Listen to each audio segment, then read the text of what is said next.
करो, हमला बंद करो, आत्मदानित वकील काला कानून वापस लो, इंकलाब जिंदाबाद, संविधान पर हमला बंद करो। पूरा देश इस काले कानून के खिलाफ पूरे देश के अंदर प्रोटेस्ट चल रहा है और तमाम लोग बिल्कुल खामोशी के साथ इस प्रोटेस्ट में शामिल हो रहे हैं और अपने हक हुकूक की लड़ाई को आगे बढ़ाने के लिए हम लोग प्रोटेस्ट कर रहे हैं। अभी वर्तमान की सरकार है, उस सरकार को हम तमाम लोग और इस कानून बंद करो, इंकलाब जिंदाबाद। बगौनी चौक से प्रोटेस्ट निकलते हुए आज हम लोग ताजपुर प्रखंड मुख्यालय पहुंचे हैं और हम मांग करते हैं सरकार से फिर एक बार दोबारा कि पूरे देश के अंदर शांति व्यवस्था कायम हो, पूरे देश में सुरक्षा की गारंटी हो। सुरक्षा की गारंटी किसकी है? राजनाथ जी आपकी है भाई, मोदी जी आपकी है, अमित शाह जी आपकी है। देश के अंदर आतंकवादी कुछ कैसे घुसा, सवाल आपसे होना चाहिए। आप उल्टे हिंदू मुसलमान कराना चाह रहे हैं देश के अंदर, ये नहीं चलेगा। यहाँ के लोग आप समझ गए हैं, 11 साल के अंदर में आपने सरकार चलाया है, पूरे देश के लोग मर्मात है। तमाम लोग सड़क पर है, कभी किसान, कभी नौजवान, कभी मुसलमान, कभी दलित का महादलित, तमाम लोग को आपने सड़क पर लाया खड़ा कर दिया है। दो मुद्दा है, एक तो वक्फ संशोधन काला कानून 2025 जो लाया गया उसके खिलाफ, दूसरा पहलगांव में जो आतंकी हमले में 28 लोग मारे गए हैं देश के, उसके खिलाफ हम लोग उनको श्रद्धांजलि देते हुए उनके खिलाफ प्रोटेस्ट निकाला है। और हमने सरकार से मांग किया है कि मोदी जी आपने कहा था कि नोटबंदी करके हमने आतंकवादियों का कमर तोड़ दिया है, तो उसके बाद हमने देखा कि आपने पुलवामा हमला, बड़ा हमला हुआ जिसमें 40 जवान शहीद हुए, वो नोटबंदी के बाद, और आज तक उसकी जांच हुई, पता नहीं चला कि आतंकी आए कहां से, RDX आया कहां से। दूसरा भी हमने देखा कि पहलगांव में एक आतंकी हमला हुआ, उसमें 28 लोगों की जान गई, और आप हाथ पर हाथ धरे बैठे हुए। हमने देखा कि आप सऊदी अरब के दौरे से लौट रहे हैं, खुशी हुआ कि शायद मोदी जी पहलगांव जाएंगे, कश्मीर जाएंगे, वहां के लोगों का हालचाल पूछेंगे, लेकिन उल्टे हमने देखा कि मधुबनी में चुनावी सभा कर रहे हैं। यह अफसोस की बात है कि आप इसका फायदा गिना रहे हैं कि वक्फ संशोधन कानून से हिंदुस्तान के मुसलमानों को फायदा होगा।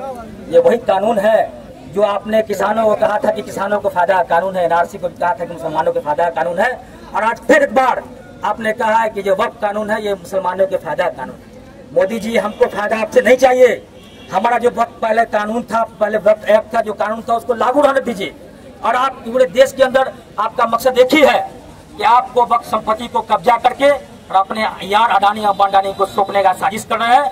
लेकिन अभी पहलगाम में उसका तमाम लोगों को श्रद्धांजलि दिया और मांग किया है कि मोदी जी हिंदुस्तान के अंदर जो आतंकी हमला हुआ है, तमाम आतंकियों को पकड़ के जेल के अंदर बंद कीजिए, उनको फांसी दीजिए। पूरा देश आपके साथ खड़ा है और हमने नारा भी दिया है कि कराना हमला करने वाला पाकिस्तान मुर्दाबाद, ये एक मुसलमान भी कह रहा है। और वक्त जो अभी आप लेके आए हैं हिंदुस्तान के अंदर, तमाम लोग समझ लीजिए इस बात को अच्छे तरीके से और शांति से समझिए कि ये काला कानून लाया गया है, ये किसी मुसलमान और किसी गैर मुस्लिम को फायदा पहुंचाने वाला नहीं है। हमला बंद करो, हमला बंद करो, इंकलाब जिंदाबाद। तो वक्त के पास है मोदी जी, ये वक्त हमारा धरोहर है। इस वक्त में हमारे पूर्वजों ने ये जमीन को दान दिया है, वक्त किया है, और आप उसको लूटने की साजिश कर रहे हैं। ये साजिश आपका कभी हम कामयाब नहीं होने देंगे। इसीलिए हम तमाम लोग आज प्रोटेस्ट निकल के आए हैं, सरकार से मांग कर रहे हैं कि जिस तरीके से काला कानून वापस हुआ, NRC वापस। लोगों का दो मुद्दा है, एक तो वक्फ संशोधन काला कानून 2025 जो लाया गया उसके खिलाफ, दूसरा पहलगांव में जो आतंकी हमले में 28 लोग मारे गए हैं देश के, उसके खिलाफ हम लोग उनको श्रद्धांजलि देते हुए उनके खिलाफ प्रोटेस्ट निकाला है। और हमने सरकार से मांग किया है कि मोदी जी आपने कहा था कि नोटबंदी करके हमने आतंकवादियों का कमर तोड़ दिया है, तो उसके बाद हमने देखा कि आपने पुलवामा हमला, बड़ा हमला हुआ जिसमें 40 जवान शहीद हुए, वो नोटबंदी के बाद, और आज तक उसकी जांच हुई, पता नहीं चला कि आतंकी आए कहां से, RDX आया कहां से। दूसरा भी हमने देखा कि पहलगांव में एक आतंकी हमला हुआ, उसमें 28 लोगों की जान गई, और आप हाथ पर हाथ धरे बैठे हुए। हमने देखा कि आप सऊदी अरब के दौरे से लौट रहे हैं, खुशी हुआ कि शायद मोदी जी पहलगांव जाएंगे, कश्मीर जाएंगे, वहां के लोगों का हालचाल पूछेंगे, लेकिन उल्टे हमने देखा कि मधुबनी में चुनावी सभा कर रहे हैं।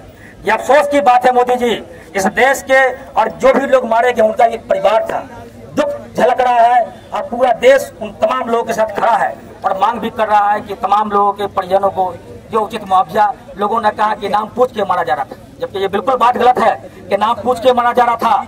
लेकिन आपने इसको दंगा भड़काने के लिए, हिंदू मुसलमान करने के लिए ये एक मैसेज फैलाया गया कि नाम पूछ के मारा जा रहा था। अगर अब्दुल गोली चला रहा था तो अब्दुल रहमान गोली चलाने वाले को रोक करके वो खुद गोली खा रहा था। ये हिंदुस्तान की खूबसूरती है। आज हिंदुस्तान के अंदर जो खूबसूरत चीज सामने आया है। दूसरा, हम लोगों का जो वक्फ संशोधन कानून है, हमने कहा सरकार से कि आप इसका फायदा गिना रहे हैं कि वक्फ संशोधन कानून से हिंदुस्तान के मुसलमानों को फायदा होगा। ये वही कानून है जो आपने किसानों को कहा था कि किसानों को फायदा कानून है, एनआरसी को कहा था कि मुसलमानों के फायदा कानून है, और आज फिर एक बार आपने कहा है कि जो वक्फ कानून है ये मुसलमानों के फायदा कानून है। मोदी जी, हमको फायदा आपसे नहीं चाहिए। हमारा जो वक्त पहले कानून था, पहले वक्त एक्ट का जो कानून था, उसको लागू रहने दीजिए। और आप पूरे देश के अंदर आपका मकसद एक ही है कि आपको वक्त संपत्ति को कब्जा करके और अपने यार अडानी अंबानी को सौंपने का साजिश कर रहे हैं। लेकिन इस साजिश को यहाँ के अवाम, हिंदू मुसलमान लड़के इस लड़ाई को लड़ेंगे और कभी इस पर आपको कामयाब नहीं होने देंगे। इसी सवाल पर आज हम लोगों का बहोनी चौक से प्रोटेस्ट निकलते हुए आज हम लोग ताजपुर प्रखंड मुख्यालय पहुंचे हैं और हम मांग करते हैं सरकार से फिर एक बार दोबारा कि पूरे देश के अंदर शांति व्यवस्था कायम हो, पूरे देश में सुरक्षा की गारंटी हो। सुरक्षा की गारंटी किसकी है? राजनाथ जी आपकी है भाई, मोदी जी आपकी है, अमित शाह जी आपकी है। देश के अंदर आतंकवादी कुछ कैसे घुसा, सवाल आपसे होना चाहिए। आप उल्टे हिंदू मुसलमान कराना चाह रहे हैं देश के अंदर, ये नहीं चलेगा। यहाँ के लोग आप समझ गए हैं, 11 साल के अंदर में आपने सरकार चलाया है, पूरे देश के लोग मरमात है। तमाम लोग सड़क पर है, कभी किसान, कभी नौजवान, कभी मुसलमान, कभी दलित का महादलित, तमाम लोग को आपने सड़क पर लाके खड़ा कर दिया है। इसलिए आपकी साजिश इस बार अब नहीं चलेगी और ये जो काला कानून आपने लाया है, इस कानून को वापस लेना पड़ेगा। इन्हीं चंद शब्दों के साथ अपना नाम बता देंगे। जी, आसिफ हुदा, इंदौर जिला अध्यक्ष, समस्तीपुर।